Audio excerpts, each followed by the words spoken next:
Hey, I'm John Cannell, and today on Preppy Kitchen, we're making zebra cake. So let's get started. First off, set that oven to 350. And now, in a large bowl, we're gonna add 2 3/4 cups or 330 grams of all-purpose flour, half a teaspoon of kosher salt, 1/4 teaspoon of baking soda, and 1 1/4 teaspoons of baking powder. Whisk, whisk, whisk, and set aside. In a liquid measuring cup, I have 1 cup of room temperature milk, and I'm adding 1/3 cup of sour cream. If you want though, you could add just plain yogurt, it'll work as well. I'm also adding in 1 tablespoon of an iced vanilla.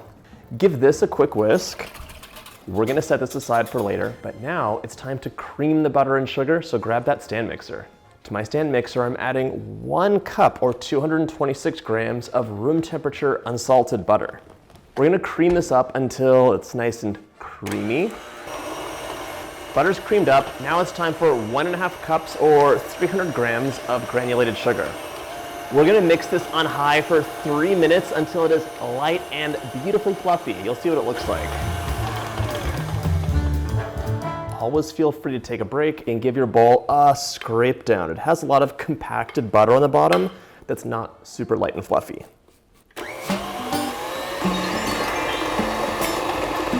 Double yolk.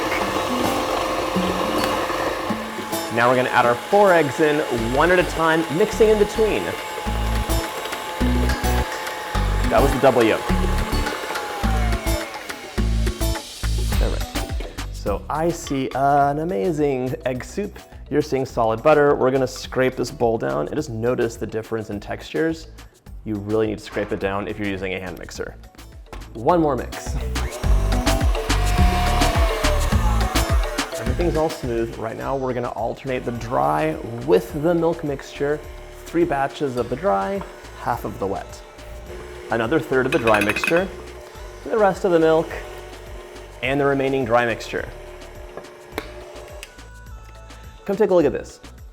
Right now, you see patches of flour. We're just gonna mix that in to incorporate everything. This is ready. We're gonna make our chocolate batter. It's so easy. So for the chocolate batter, oopsie. Oh my gosh. 1 tablespoon of sugar, in you go. That was on purpose. So for the chocolate batter, we're gonna add 1/4 cup of Dutch processed cocoa powder. I'm gonna sift this out, because sometimes there could be little cocoa rocks, but not today. What a nice surprise. And lastly, I'm gonna add 2 tablespoons of milk. This is just to thin it out and give it the same consistency. Gently fold the chocolate in. Sometimes you might think, oh, zebra cake, it's kind of like a gimmick. Oh my gosh, wait till we get to the frosting. It is mind-blowing. You're gonna use the frosting on almost all of your cakes. Okay, so this has come together pretty nicely. I just wanna get rid of all these streaks. You can take a look at these streaks here. See, this is what we don't want. So just evenly mix the chocolate in. And I'm using my spatula and going by hand, so I don't overmix. My batter is done. Right now, we are going to be just flouring our pans. Let me get this. Ooh. Just like a tablespoon of flour. Kick it around. This will give us a really nice release.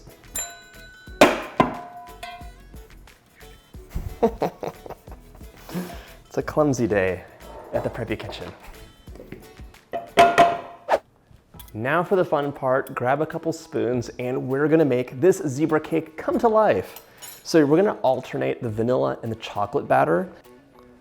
Plop it in, don't worry if it looks perfect or not. And that's me telling you that, so you don't have to worry. And I found that like a larger spoonful will give you a nicer zebra pattern.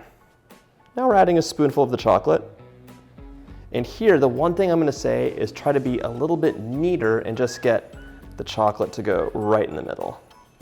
Back to the vanilla, add 1 spoonful inside of the chocolate, and we're just gonna repeat this until all of the batter is used up. I'm gonna be honest, I'm always sweating bullets when I make these cakes because I'm super concerned if I have the exact same amount of each batter. 1 big dollop of chocolate. And then 1 small dollop of chocolate. These zebra cakes look amazing. We're gonna give them a little bit of a tap and a shimmy.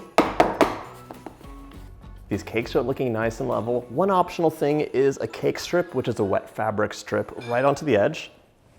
What this will do is give you an even bake, so the edges will rise up and they won't get burnt or too crispy. I love using these. These are gonna go into the oven at 350 for 30 to 35 minutes or until the centers are set. My cakes baked. They cooled in the pan for about 20 minutes. Look how pretty that is. And I wanna give you one hint for getting cakes out of the pan. Give it a nudge, like just a little tap from the side and it'll shift the cake over. It's less likely to stick that way. Okay. Don't eat crow on this. Invert it onto a wire rack to cool completely. Ah, that's nice. Number 2. Perfect, okay. This is like the boring side. That's the pretty side. Leave that side up. While these finish cooling, they're almost there. We're gonna make that amazing chocolate cream cheese frosting. I can't wait to eat this. For the frosting, we're using 3/4 cup of unsalted room temperature butter and 8 ounces of room temperature cream cheese. Chugga-choo-choo. That cream cheese with the chocolate is amazing. 1 pinch or 1/8 of a teaspoon of salt. There you go. Now we're gonna cream this up to mix the butter and cream cheese.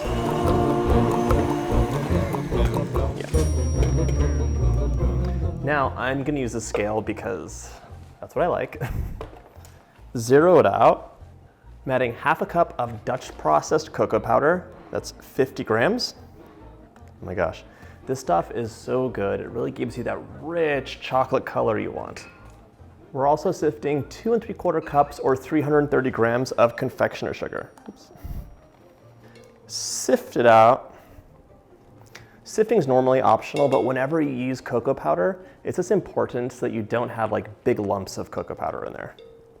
Today we have big lumps of confectioner sugar, no cocoa powder lumps. See, look at that. Now we're going back onto the mixer, and I'm gonna tell you, this will seem kind of like dry and like it's not making any sense until it comes together in some creamy magic. You don't need any cream or milk to make this amazing. I'm adding a teaspoon of vanilla, and we're gonna mix on low for about 2 minutes. You don't wanna beat a bunch of air into this, nice and low. Teaspoon of vanilla. All right. Let it do its thing. You might wanna scrape the bowl down once, but it's just gonna come together. Just like that.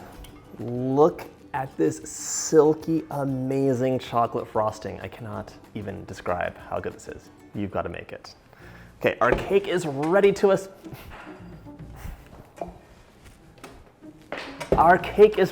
assemble. Okay, so let's put that cake layer centered on your plate. We're gonna spread about 1/2 cup of frosting right on top. Just get a nice layer going. Oh my gosh, do you see this creamy magic? I love meringue-based frostings, but cream cheese has my heart. Place that second layer on. This is just like an old-fashioned, delicious cake. Now we're going to top it with the rest of the frosting and swoop it up.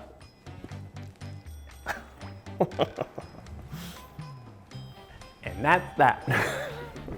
Now we're gonna swoop it up. There's a lot of frosting on top, so you can move that over to the edge and move it on down to the side. Brian, are you gonna have a piece of this cake? Okay, now I should show you what I'm doing. I'm just pulling the frosting down and getting some better coverage. And don't worry if it looks like it's not perfect, because you're gonna fix it with magical swoops. I told you this frosting's good. All right, swoop it up now.